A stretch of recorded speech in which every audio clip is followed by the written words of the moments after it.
Hello, everyone, and welcome to this edition of the Jason Hagcom Sports Experience. I am joined today by Alex Reimer of SB Nation, here to talk all things NFL. As while the Super Bowl has just been months in the past, there's a lot of action going on, from free agency to the NFL draft to a lot of concussion talks. So, Alex, thanks for coming on and talking with me today. No problem, Jason. Thanks for having me. Alex, last week the big story of the week was Robert Griffin III signing with the Cleveland Browns, a signing to me that is understandable, but at the same time still doesn't make a lot of sense. Will Robert Griffin III work out being the Cleveland Browns starting quarterback? No. I'm going to go out on a real limb there, huh, Jason? If I'm Robert Griffin III, I have no idea why he chose to sign with the Cleveland Browns. This is his one-shot redemption. He could go anywhere, and yet he goes there? Sure, we'll have an opportunity to compete for the starting job, but why would you go to the Browns if you want to resurrect your career? Never mind the fact that you still don't know if you're going to have Josh Gordon. They've gutted their offensive line this offseason, losing Alex Mack and a couple of other starters as well. I think it's a bad spot for him, but then again, I don't think the Browns are a good spot for really any quarterback. Yeah, I agree. It's such a weird situation here. You obviously understand, probably because Cleveland's offering him more money than any team is going to offer him. But, this is the Browns, a team that has not done anything with a quarterback.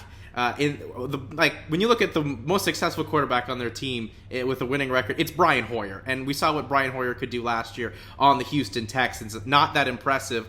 I guess the only other question relating the Browns here is, can Hugh Jackson make them relevant? Well, I think it depends on a lot more than Hugh Jackson. I think it depends on the organizational structure. Number one, Jimmy Haslam's been real erratic as owner the past, really ever since he took over control of that team a few years ago.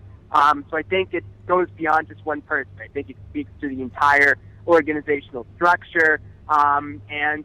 Is Hugh Jackson going to be successful? You got to have players to be successful too. And looking at this roster, the Browns don't have many of them. I'm very interested to see what happens if they're given enough time over the next couple of years with this analytically inclined front office, bringing in Paul DePodesta, having Sashi Brown as your head of football operations, if you will. The Browns have potential to be innovative here in the NFL. Number one, though, I'm not sure how much time they'll get to do that. Number two, if this offseason's the start of it, I'm going to have to do a wait-and-see approach. And number three, given that there is a salary cap in the NFL and a hard salary cap, I'm not sure how much of a use analytics could be to you. As you know, Jason, one of the big reasons why the analytics movement rose in Major League Baseball is because there was such a revenue disparity between the big market teams and the low market teams. And a team like the Oakland A's, for example, which DePodesta used to work for, had to be creative and had to find undervalued assets in the marketplace in order to be competitive with behemoths like the New York Yankees. But in the NFL, everyone's on that level playing field. So, long story short, I am intrigued by the Browns, very cautiously intrigued, given just what a disaster that organization has been, and Jimmy Haslam hasn't made it any better since he purchased the team a few years ago. And I think the Browns become even more interesting now with the Robert Griffin the third signing, considering they have the number 2 pick in the draft, and everyone's still out there thinking they may take a quarterback between Carson Wentz or Jared Goff. Do you still see them making that move? Because what the hell? They may as well with their history of quarterbacks. Right, and they draft a quarterback almost every other year, so sure, why not? They have a pick at the top of the draft. I can totally see them selecting a quarterback, for sure. Well, it's going to be real interesting for what they do. The Browns are the Browns, and every year they become more of a laughingstock in the NFL. But when you look at free agency, there's teams that have done quite well. To me, I think the Patriots have done a great job cleaning up. And when you look at another team, I think that really needed to bolster their defensive side of the ball, I think New Orleans has done a fantastic job here as well. Yeah, Nick Fairley was a nice signing for them yesterday. They needed to add some veterans to their defense. They've done that. And the Patriots, you're right, I think, are gearing up for another big run here. Martellus Bennett, what a steal that was. Just 2 seasons removed from a 90-catch campaign, giving the Patriots the best receiving tight end they've had next to Rob Gronkowski since Aaron Hernandez. So I think the Patriots are a smart choice, Jason, as the winners in the AFC. And when you look at the AFC as a whole, given how much Denver's lost on the defensive side, losing Brock Osweiler as well, I mean, I know we're still a ways away from the season, but as it stands today, Mark Sanchez is going to be their starting quarterback on opening weekend. So given the losses Denver has gone through, the additions the Patriots have made, I think this offseason puts them right back as the favorites out of the AFC.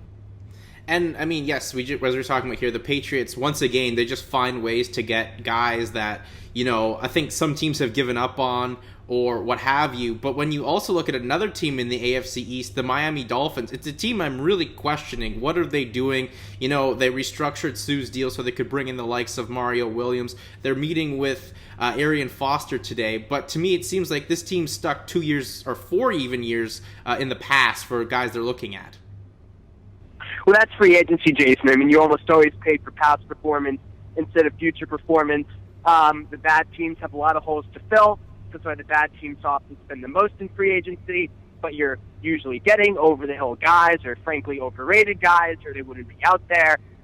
So it's a vicious cycle, and the Dolphins, yet again, had a splashy offseason, but I think a lot of Dolphins fans are sick of hearing that. They want to start seeing the results on the field, and when you're a team like the Dolphins and you've been mired in as many losing seasons as they have, I think fans are right to take the wait-and-see approach there.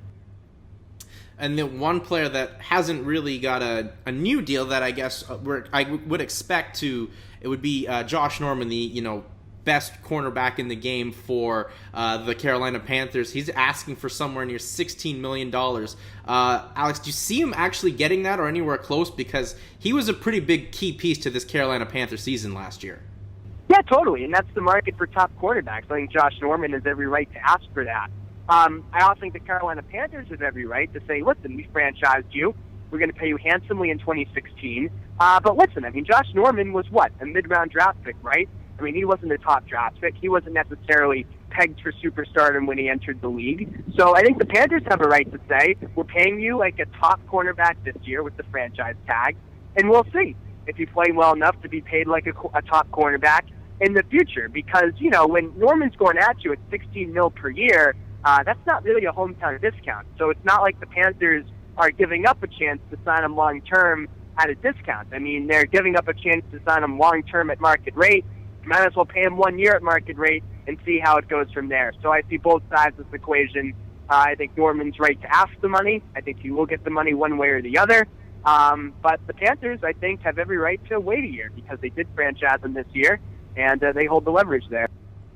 I can totally see the Panthers kind of maybe giving him just a tad under the $16 million, giving him a nice paycheck just to make him happy. But I mean, this is a one superstar-like season that we've seen. There's no track record we can see on that. So I'm more leaning to see what the Panthers do here because a lot of teams have been burned in the past with just overpaying guys for just one season.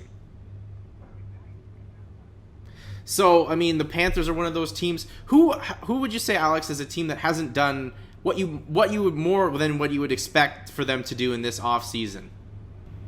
Well, that's a good question. I guess that's why they paid the big bucks, right? Denver, again, like I said a couple minutes ago, Mark Sanchez right now is their starting quarterback. That doesn't make a lot of sense to me. And I know last year they went to the Super Bowl with the worst quarterback in football, Peyton Manning, statistically speaking, as their starter, but it is odd. It seemed like the Broncos, you imagine, still consider themselves to be playoff contenders, even if they are going into a bit of a transition period. Here we are, almost April. Mark Sanchez right now is their starting quarterback on opening night. So I've been a little surprised by. You knew the Broncos were going to lose players because they had so many free agents, but a little surprised at how passive they've been so far in free agency. Yeah, I mean, it's just a weird scenario where, I mean, we've seen, obviously, teams that win a championship kind of have to blow their team up and whatnot, but they've done nothing. They've let guys go. They've actually really let Jacksonville kind of become a real contender in the AFC South. And we haven't seen much. I mean, looking at, as you said, Mark Sanchez is their starting quarterback. And if this was maybe 2011, fantastic. But it's 2016 now. And you're coming off that Super Bowl year. It's going to be real tough to see how Denver can make a run. I mean, they obviously franchise tag Von Miller after his remarkable season and, being a Super Bowl MVP. But they lose a lot of good guys on defense as well. Well, I don't know. I mean, Mark Sanchez never quite fantastic, Jason. Let's not get crazy here. I mean, I'm a Patriots guy. I remember the butt fumble days, which weren't all that long ago. So, but no, you're right. The passivity of the Broncos has been real puzzling all off season long.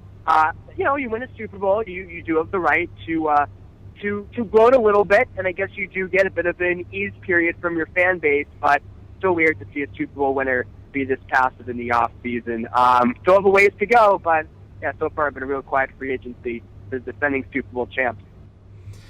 Alex, one of the things this week, or I should say the past week, we had where the NFL actually kind of made the link between football and CTE. Do you see the NFL actually sticking to their guns on this? Because they've been so denying the link between it before. And plus, we've seen certain owners in the NFL denying the link, like Jerry Jones. And then Jim Irsay, the Colts owner today, made some comments basically saying that he compares it to, two different people taking aspirin. Well, Jim Irsay knows his prescription drugs, right? So exactly. So he's an expert there. No, I don't think so. I mean, I'm sure you read Goodell's comments last week at the owners' meetings, kind of taking it back a little bit, repeating the party line about how, more research needs to be conducted. And then he pivots right to the NFL has funded all these independent studies, except, of course, that BU one in December, which ESPN reported ESPN pulled out of the test that would have found a way to diagnose CTE in living patients. ESPN reports NFL backed out of that. Roger Goodell has yet to comment about that on the record, so I'm a little dubious when he talks about how many independent studies the NFL has funded. But last week also, Jason, you had the New York Times report from 1996 to 2001. NFL admitted 100 concussions from a supposedly all-encompassing league-wide sample, which understated the risks of playing football. This should brought those results in 13 years.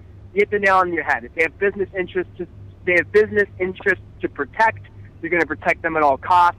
Admitting a link between football and CTE is bad for business, and they're going to hold out on this one as long as they can, even though they couldn't look more foolish than they do now. I've never seen a league look so bad in the press the past couple years, but yet their numbers keep growing, and they're still like the most hottest product for a sports franchise on television. I mean, what's it going to take, I guess, for maybe some backlash? I mean, we've even seen sponsors attempt to or threaten to pull out. Obviously, they haven't, because if that were the case, maybe the NFL would care more. But, I mean, is it going to just take anything more than sponsorship pullout to maybe make the NFL take this more seriously? No, yeah, you're absolutely right. You have to, the way the world works, my man. It's all about the money. And the NFL has been affected by the money in the wallet on this stuff at all. The one thing that might make their fans pay some attention to is we're seeing the litany of players who have decided to retire early. This offseason, today Hussein Abdullah for the Chiefs retires, cite his 5 concussions as the main reason why. But earlier this offseason we had star players like Calvin Johnson, Marshawn Lynch hanging up early. I think it's really going to take a couple of real star players to hang it up early, maybe a big-time quarterback, cite concussions and head trauma as one of the reasons why. And then I think you'll have real fans start to care about it because, then it's affecting their teams on Sundays, right? But until then, I think this issue will get a lot of play in the media because it certainly is worth discussing. I personally think it's the sports issue of our time. But, if, as long as it doesn't hit the NFL in the wallet, the league can just keep acting the way it's acting. They have no reason to change. You're right on that. I mean, as you said, we've already lost Calvin Johnson, Marshawn Lynch this offseason just from retirement on it. And then, as you said as well, Hussein of the Kansas City Chiefs. And he blatantly said he retired because he's had 5 concussions in his career. And, he's only in his 30s now. I mean, to me, this is, as you said, it's the issue of our time. And this trend just seems like it's going to continue where players very young are giving the game up. Like we saw with Borland last year, who just a rookie, played one season, and that was enough for him. Yeah, and he said it right there in his interview with ESPN that he didn't think it was worth the risk. He thought football was no longer worth the risk with all the science out there, and I think more and more players are beginning to see it Borland's way. So how do you see this affecting the game going, not just the NFL, obviously, but through the grassroots stage? Because I think we've seen a lot more parents being hesitant to putting their kids playing football. I mean, I think it was Andy Reid, I don't want to be 100% sure, but I believe he stated that basically there's no real danger or anything, or you're kind of a sissy if you don't want to put your kid in there playing football. But to me, this is a huge issue, and this has to affect the game at every level now. Yeah, Bruce Arians said something similar Arians, last week about that. Oh, yeah, okay, yeah, that's who you're referring to. If I were a parent, I wouldn't let my kid play football. I mean, I wouldn't. I don't think it's worth the risk. And frankly, I don't think tackle football should be allowed until high school. I don't know if you know Chris Nowinski. Chris Nowinski, head of the BUCE Center.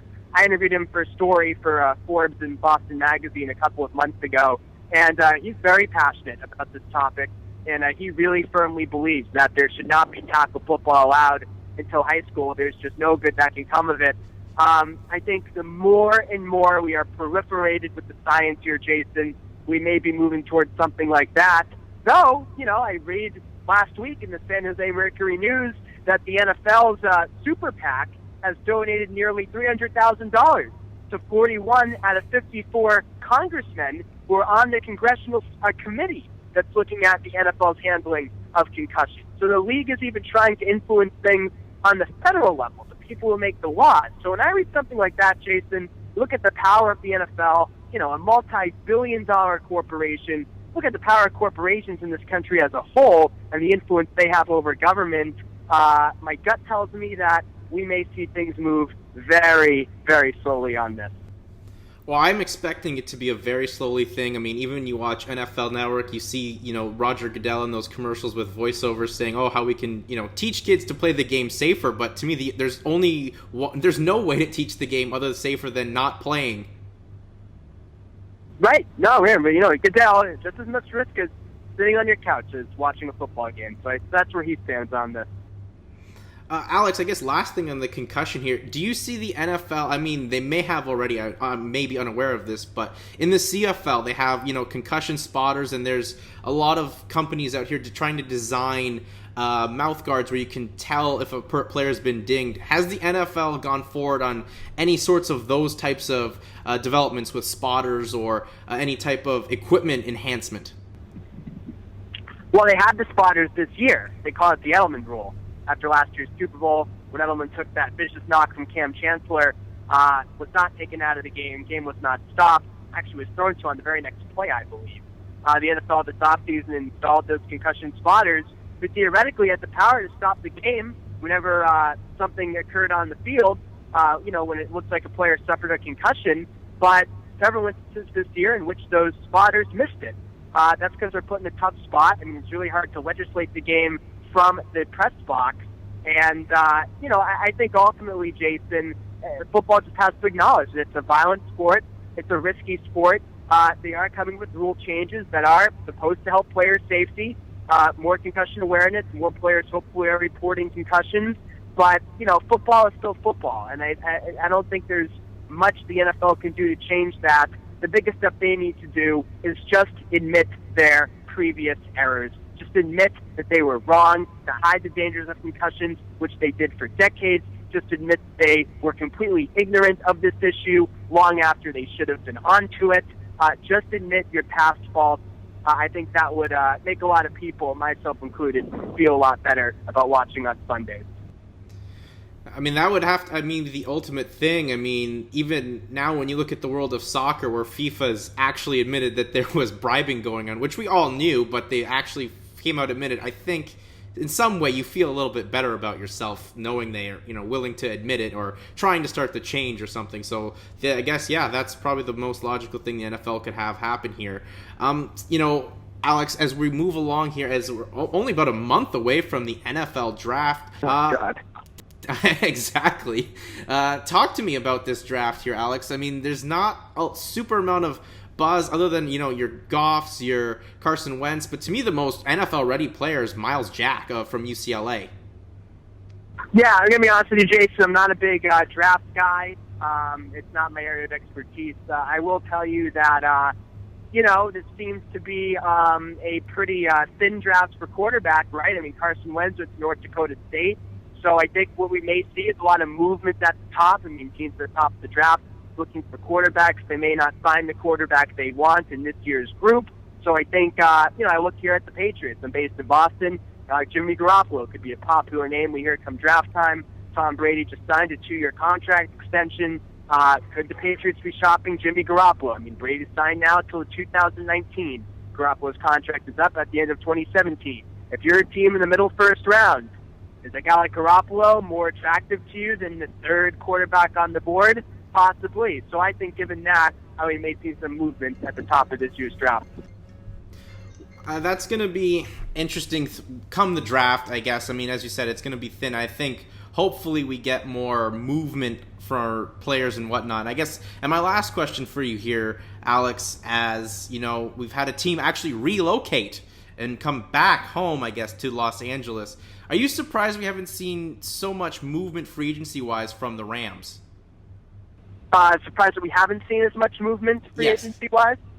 I think ultimately it comes down to, what their salary cap space is and who's willing to sign there. The fact is, playing in Los Angeles is a great opportunity, but let's also keep in mind that the Rams are the Rams. And I think the NFL has this fantasy that just because you're back in Los Angeles and how popular the league is, you're going to sell out every Sunday. You could put a high school JV team out there and sell out the stadium, and that's not true. I mean, Los Angeles is an event town, and if the Rams are 6-10, 7-9, they're not going to be much of an event, and people are not going to go. They're going to go back to their houses and watch other NFL games, because the NFL is truly a national league. I mean, it's a league in which you can be the most famous player in football and play in Indianapolis, like Peyton Manning was. Just because the Rams are in Los Angeles, that certainly ups their cachet a bit, but it doesn't totally make them. They still need to have a track record, and maybe that's the way that some free agents have viewed them out there this offseason. I don't know. Well, I mean, and your point there, LA is an events town, and from what I remember the NFL actually being in LA, no one went to both Ram or Raider games. I mean, there was a lot of other interest going on because they were not winning teams at that point in time. So to me, it's while the interest may be a lot more there now because, it's the NFL's back there, I think the real test will become the 2017-2018 seasons for the NFL in LA. No doubt about it. There's always a shiny new toy, but then what happens when it loses its luster, for sure. Well, Alex, thanks for coming on today. And before I let you go, just plug some of yourself and the great work you do. Thanks, man. Yeah, you can read me on Forbes Sports Money. Just search Alex Reimer Forbes. I'm right there. I'm a contributor to Forbes' Sports Money section. Also, read me regularly on BostonMagazine.com, writing about Boston sports, and SB Nation as well, doing some NFL coverage there. All right, Alex, thanks for coming on today, talking some NFL, and that's going to do it for this edition of the Jason Hagcom Sports Experience. Peace out, and have a good day, everyone.